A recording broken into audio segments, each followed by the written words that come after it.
దీర్ఘకాల వ్యాధులకు 20 ఏళ్ల అనుభవం ఉన్న అత్యుత్తమ హోమియోపతి వైద్యం మాస్టర్ హోమియోపతి.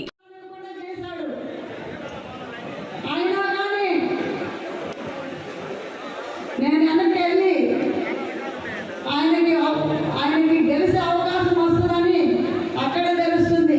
ఆయన ఎంత భయపడుతున్నాడో ఒక ఆడపాడి పిల్లకి.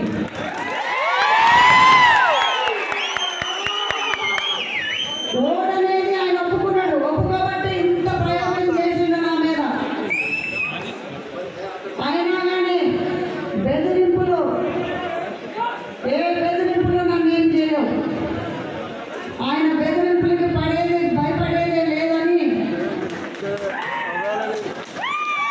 మరియు నా ఫ్యామిలీతో చెప్పాను. నేను ఇట్లా అయింది, మరి ఏం చేయాలి? నేను ఎంతోమంది ప్రజలు నా మీద నమ్ముకొని, మా ఎంతోమంది కార్యకర్తలు, ఎంతోమంది లీడర్స్ నా మీద నమ్ముకొని నన్ను ఇంతవరకు ఆదరించారు అని అంటే నా కోడలు లాంటి, నా బిడ్డ లాంటి కోడలు అన్నది.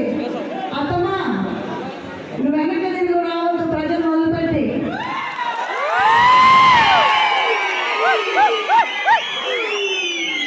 నేను ఎన్నో సేవలు చేస్తున్నాడు.